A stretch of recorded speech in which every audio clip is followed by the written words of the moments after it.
All right, folks. We're ready to move on to Yes. dun, dun, dun, It's finally 28 years later, the Bone Temple. Or 28 years later, part 2. Part 2, the Bone part Temple. that should have been in the movie, but then I guess they decided... You know what, though? I'm glad that they made this a separate movie because I loved both. I loved both, but like this was such a great movie. I can't imagine them cutting anything. Yeah. So I appreciate that it was a separate movie so they could put all of this into it. I just really wonder what the original script was for 28 years later.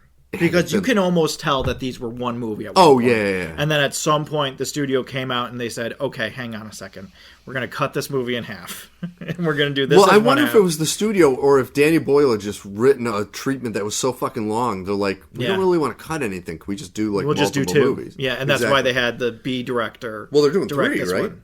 I wouldn't be surprised given how this one ends. I think they're doing a third movie. Yeah, given how this one ends, they kind of heavily imply. Well, especially with the ending. This is what I'm Which, saying. there will be some spoilers, folks. Yes. This movie's been out long enough. Spoilers are going to be. Yeah. Okay, just be warned ahead of time. I'll tell you right now, my grade for this is an A++. Oh, I really like this movie a lot. It was so good. It's really, really good. And it is, and this is a high bar for me. Yeah. Because I have this gentleman's work, a lot of his work, very high up. This is one of my favorite Ray Fiennes movies. Yeah. He is so fucking good. I mean, seeing his dick aside. I was about to say, he was so great. This is the movie he hangs brain in. I can't believe this is the movie. Good for him, though, man. Yeah. So great in this movie. Holy shit. He was really good. He was really good the whole way through. So good. The whole part where he's pretending to be the devil and he's dancing to God. Iron Maiden. Oh my God. Dude, and he's like blowing, it must have been like amphetamines or something into their faces to make them hallucinate. That whole scene was fucking amazing. No, so let's get into it because yes. I'm sorry, I'm so in love with this movie. No, that's why I want to get into it. Is because I'm right there with you, and there's so many great moments. Okay, so the last movie ended with Spike being saved introduced by the Power to the Rangers. Jimmies, the Power Rangers, or AKA, which is kind of fucked up. For those of you who don't know, they named themselves the Jimmies after Jimmy Savile, who was a British like children's show host who did all this wonderful stuff for kids, and you find out he was a massive sexual predator after he died. Was a huge pedophile. Horrible. So they're all Jimmy Savile. Yeah. Like they call themselves Jimmy for that, which is fucked up when you know that. Well, the Jimmies are fucked up. Oh, they're so The Jimmies fucked are up. like, you take any post-dystopian group, and you're like, man, the Jimmies are like fucked up. Like, not since Escape from New York have I seen true, like, gone out of their mind sociopath. Like, I'm thinking about the guys that crawl out of the fucking sewers and Escape from New York. Yeah.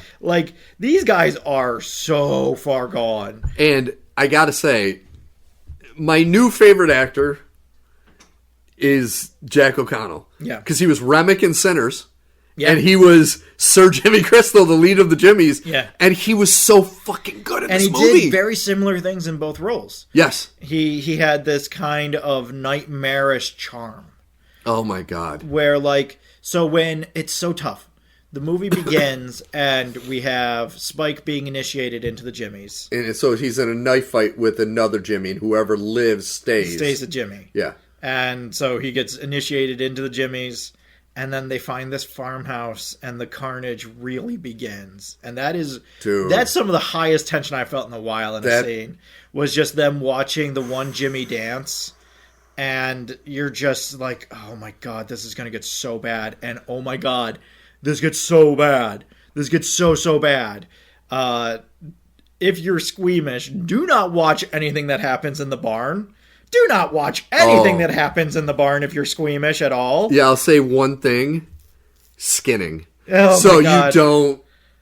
Dude. They have this ceremony that they do because they are like reverse religious zealots. Yeah, they're Satanists pretty much. They're Satanists, but they have... Jimmy Crystal, the lead, says he is the literal son of the devil. Yes, because he's the boy from the beginning of 28 Years Later who's watching Power Rangers and Teletubbies. Yes. When his house is attacked by... the infected. And his dad is leading the infected as the local priest. Yes. He had been infected and he's still in his garments and he's leading all of these other infected.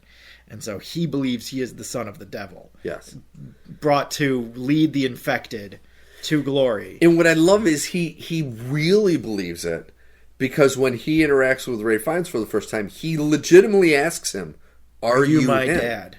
Yeah. Yeah. And it's like, holy fuck, like this dude isn't just playing it off. Yeah. They make it seem like he is at one point, but then when he has that interaction, you're like, oh. Yeah, no, you realize, well, that's the thing. So there's this progression, right? So they meet this family, there's this grace that they give, whatever what is it? Charity. Charity. They call it charity, and it turns into this skinning game. Yes. He is like laying it on thick. Aaron Kellyman from Willow, the TV show, and who was Flag Smasher in Falcon Winter Soldier, among other things. She shows up as one of the Jimmies. She's like, this doesn't smell right. There's something off here. She's like his second hand, like right She's hand like man. third or fourth on the list, but she's pretty high up, all things considered. And so she, when given an opportunity, sneaks off and sees Ray Fiennes. And she's like, this guy who's hanging out with this giant infected. Oh, yeah. This big giant dick man. alpha infected. Yep. Samson. And she's like, oh, that's got to be the devil. They go back, and Jimmy sees it. And at first you're like, oh, he knows the charade is up. Yes. And then you realize, no, he is trying to figure this out too. He's out of his fucking mind. Yeah, he really doesn't know. Yeah. He is also a child. Like, he never grew up. He is a child behaving in a childish way. Yep. But slinging this power of a despotic preacher. Yep. And it's just like, there are some seriously terrifying moments. Dude. When the Jimmies get their comeuppance, that's one of the best moments. Yes. In that barn, when that barn finally catches on fire. But once again, if you're somebody who gets squeamish watching actors on fire, this is, you won't want to see this. Like, there's some brutal deaths. There are some truly brutal moments in that barn on all sides. Oh my God, that barn is horrible. The one side is really bad, and then the swing back of the pendulum is also really gnarly.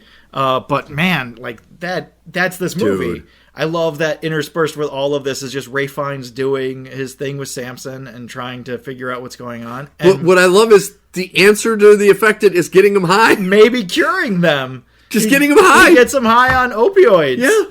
And it turns out that helps with the swelling and the pressure in the brain. And then he gives them antipsychotics, which does more of that. Brings them fucking out of it. Yeah. I love that scene where Samson goes to the train. Oh my God. And he finally snaps out of it. Yeah. And he's just reliving the day, and you realize he was a child when all this happened. Which is fucking nightmare fuel. Oh my God. Holy shit. That whole sequence is so good. But like when he's sitting there and he talks, he says, what does he say? I don't have a ticket. Yeah. You're like, holy shit, dude. Yeah. And then he gets attacked by all the infected, but he just still he still walks out. Yeah, he's still this alpha monster dude. No, my God. Like, this movie made me love 28 Years Later that much more. Yes. Because, like, all the love I had for 28 Years Later just made me that much more tied to everything that happened. Yes. Because I didn't want to see anything bad happen to the ossuary. I didn't want to see anything bad happen to Spike. Yeah. You know, so I love everything that happens in this. I love that we get to see more of Ray Fiennes' character's psychology. Oh my God. What's driving him where he is mentally, emotionally, and just hearing him say things like, I went, what did he say? He was like, I went 60 miles in every direction, and this is the last of the opioids I could find. Yeah. This is it. Once this is gone, I don't know what's going to happen next. And God, I just love in that scene where he's ready to euthanize Samson. Yeah. And he's like heartbroken, and he says, I just need you to say one thing. And he says moon, and you're like, the pure joy in his face when he sees that. Like, that's the thing, is that when you get an actor of this quality, and you bring him in, so good. He is devastatingly good in this Unbelievably movie. He's good. So good. So getting to that scene of Jimmy and Dr. Kelson. Yes. That might be one of my favorite scenes in the entire movie. It's the only reason it's not my favorite scene is because of that Iron Maiden scene at the end of the movie. But like that scene where they're just talking about life and what happened. Because it was the first time in this entire movie that you saw a pseudo-human side of Jimmy. Yeah. And you're like, oh, until he says, play along or I will feed you your intestines. Yeah. And it's like, oh, shit. Yeah. Okay. Yeah. And like you're so worried for Kelson. Yeah. But at the same time, he has the upper hand in this situation without even knowing it. Yeah. And it's just the way that he plays it, so cool, so confident. And you're just, at the same time, you're like, man, I wish Samson wasn't on the train right now. Yep. Because if he was nearby, I feel like I would feel a lot more comfortable about everything that's happening. But man, that end scene, dude, is so good. Just the facial expressions he had and the dance moves and everything, you're like, fuck. When he brings out the fire, oh my god, that was amazing. Oh my god, that is so like, good. And then he outsmarts Jimmy by just. God, that moment at the end where he is like, okay, the only thing I have to do to get these lunatics to go away is to pseudo give them my blessing and they'll leave. And as he's doing it, he's realizing the kind of horror that he's about to unleash on everything. They're going to continue killing innocent people. And then he sees Spike and he's like, oh shit. Yeah. Oh shit. Oh dicks. Oh nuts. Oh damn it. Just when you think like, oh, this is gonna get really bad. The way that Jimmy goes down. Dude. Oh man. And I love that Kelson plants that seed. Yeah. Where he's like, hey, you want to be the son of the devil? We're gonna treat you like Jesus because that's what you wanted, right? Well, what happened to Jesus? And it's just like, oh, God, this is so good. Yeah. The excitement that lights up in Aaron Kellyman's eyes when they bring up this idea is just like, God damn it. And it was so good. The brutality of that moment my God. At the end, too. Yeah. Is just like, I do love the jump scare. Just to seal it, just to really make you be like, okay, he didn't make it out. Nothing happened that he was okay. This definitely ended with him supremely not okay. Yeah. But man, I love that ending. You feel this sense of dread, but then just knowing that Spike got away. Yeah. You're like, okay, and it what was fascinating about me with Spike in the movie is he was such a major component, but he was downplayed enough that he was just that connective glue. Yeah. To go through the movies where everyone else was so front and center. And even though he was such a major part of the story, it didn't seem like it. No, he was almost a token that could be traded. Yeah. Like an emotional token for the audience. Of like, hey, you might not care about the Jimmies, but you're going to care about the Jimmies because you care about Spike. Yes. And you don't want anything to happen to Spike. And he is right at the center of this hurricane. Yeah. And you just keep on having moments where you're just like, God, the moment where he tries to run away with the woman. Yep. That is just so heartbreaking. Where he's like, just take me with you. Please, just take me with you. And she's like, you're lying. You're going to turn me over to them. And she tricks him. And you're just like, no. Yep. No. Not Spike. Not Spike. I love this movie. Dude, really it's so fucking good. And the big ending, which I did love. I absolutely loved it. You come across Cillian Murphy's character with his daughter. Yep. And they're just living. He's teaching her like they're homeschooling. History they're going over history, and he's like, "I have a math test for you tomorrow, and if you do these things, the teacher might go easy on you." And she's like, "Well, you're the teacher." Yeah. And he's like, "Well, you better do those things then." Yeah. And it's just like it's just fascinating to see. I think they did a great job. Well, and it's also really funny because in a weird, everything comes all the way around kind of way, his name and has been since the beginning is Jim. Oh, that's right. And so in a weird, it all comes the Jimmies around. All come back. Yep. He gets away from the Jimmies so he can get to Jim. To Jim. And it's just like, I don't know if I need any more story. Like, that's the thing. At every point in this, the ending has been satisfying on its own. Yes. The ending of 28 Years Later, haters aside, I think is a very satisfying ending. Yes. The ending to this is an incredibly satisfying ending. Yes. Do I need any more? No. Would I take any more? 110% I would. See, that's where the only thing I'll differ is now that I've seen Cillian Murphy, I need more. Yeah. I need more of, I want to see what his life is, what happened to I can't remember the character's name from the first movie, but it's obviously the mother. Well, she might still be around. She just might not have been there because there were two women living with them at the end of that movie. That's right. There was Jim and then his girlfriend and the daughter of Brendan Gleeson. Yeah. Who was still with them at that point. So I want to know what happened to these characters. Yeah. Like, that's big with me. The thing that's shocked me the most is when I found out who directed this. It is a woman by the name of Nia DaCosta. And prior to this, her claim to fame is writing and directing The Marvels. No kidding. Which makes me, if anything ever sticks out on how awful it is to make a movie for MCU, she did a phenomenal job in this movie. The camera work during the dance scene at the end, and unbelievable job with this movie. Oh, yeah. And to do that fucking awful thing that I hated, I know you liked it a little more than I did, a fucking awful thing of the Marvels, and then go into this. Well, like, that's the thing, is that I can see the talent in the Marvels, and then, to your point, Marvel comes in and stomps around and makes things, like, way worse on all fronts, and then you have this weird magical singing planet, and then you have that Carol could have always fixed all of her problems if she had just stopped for 5 fucking minutes. And then you have Photon in a spacesuit because she needs to be in order for Miss Marvel not to suffocate in space. And then you have Nick Fury traveling via Flurkin. And it's just like, all of this sucks, it's man. So dumb. All of this is bad. This is all really bad. And I really don't think we should do any of it.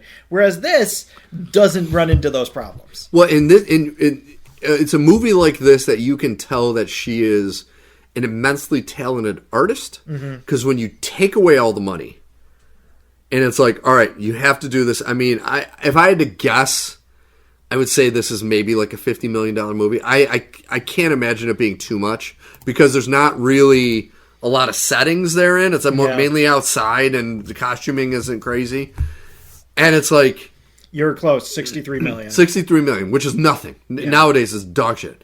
I mean, I think The Marvels is probably a $300 million movie budget. I know. But to give her, like, okay, you have the bones already. You know what you need, no pun intended with Bone Temple. You have the bones already to the story. We're going to give you as little amount of money as you've seen, because her only other big, I'm going to use quotation, big budget movie prior to this is she wrote and directed the Candyman redo. What?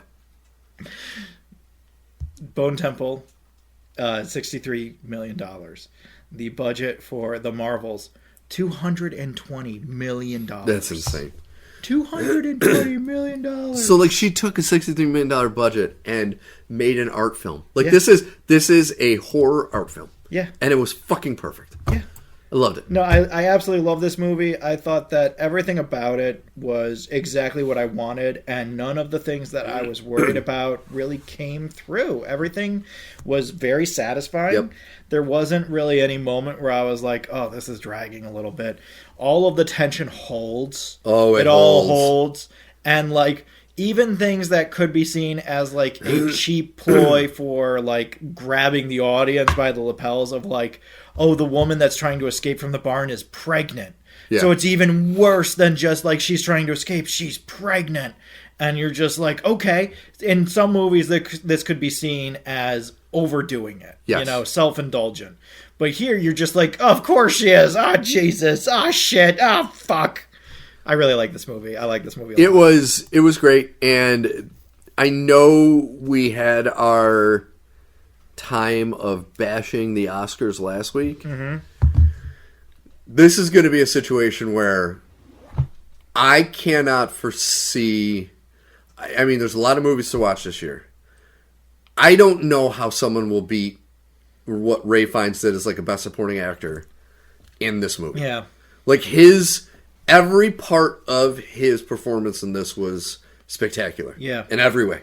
Well, like, that's what I found so frustrating about 28 Years Later. Was like, that to me, that was still one of the few movies that has made me openly weep. Yeah. In the theater. This is a great movie. Couldn't stop myself. Didn't want to. This movie then comes out in January, and it just makes me worry because, like, this is not a January movie. No. I don't know why this movie came out in January and not February. Why not bring this out in the middle of February as an alternate to, you know, Valentine's Day programming? Yeah. You know, I I don't get the movie release thing, but I know that January movies are almost all universally bad because that's when people are going to see the movies that came out in select theaters that are now being released in larger theaters. Yep. And so you don't want competition, so that's when all the trash movies come out. This was not a trash movie. No, and it was, I have the same problem with this that I have with a lot of other films like this. It was not promoted well. No. Like, if you didn't watch 28 Years Later, you wouldn't know this existed in a lot of ways. Yeah. Well, and that's the other thing. Because it felt like so much of an extension of 28 Years, that just added to my anxiety about it coming out in January. Yeah. Of like, oh no, this thing that I loved is now getting an immediate sequel, like within 6 months, like The Matrix. Oh no, this is going to be bad. And then you watch and you're just like, this is just like an extended cut. Yeah, this is just really like a super extended cut of like, hey, did you need an epilogue to 28 Years Later? Here's an epilogue. And it's beautiful and wonderful so and just as satisfying as the end of that movie is the end of this movie. Yeah. I absolutely love this movie. Yeah, that was great. It was great. Well, we finally got to do the review, which I'm very happy about. It only took 3 weeks. I know, it's crazy. All right, folks. That's fast by our standards. That is fast. Once again, this we were afraid this was going to be in the pantheons of 007. But I thought we were going to get to this in May. Yeah. Like, seriously. Yeah. No, I'm glad we got into it before our break. So, ladies and gentlemen, once again, episode 187 is in the books of NerdPod Generations. Next week, we are off because of the holiday, and also Saturday, I'm completely booked because of the Mario movie. Yeah. And then, Easter's on Sunday. We got family stuff. But we will be back the following week. We will be discussing a lot of new things. You potentially are going to be discussing Project Hail Mary. I'll be discussing the Mario movie. We'll talk about Daredevil the next probably 2 episodes. Those are probably going to be the entire show, I think. And by that time, they'll probably be, because I know a lot of the summer movie trailers are starting to drip out. So we'll have a trailer park to hit. So we got a lot of stuff we're going to be booked out, baby. And just to give everyone a tantalizing heads up, our next watch and react is probably going to be Mortal Kombat 2, which I can't fucking wait for that. It's getting so close. I really want it to be good, man. It's going to be great. Want it to be good. It can't not be great. It's going to be good. So anyways, NerdPod Generations episode 187 is in the books. Please go to nerdpodgen.com. Make sure to like and subscribe on either YouTube, Spotify, or Apple Podcasts. And Al, who does our music and our artwork? Our art is by Kortney Howell. Our music is by Brennan Williams and James Connolly. I am Alfred Judson. And I'm Steve Taylor. And until next time, friends and enemies, have a happy rabbit day. Yeah. Get some chocolate bunnies in you. And may all your chocolate bunnies be solid and not hollow. Hippity hoppity. Have a great week, friends and enemies.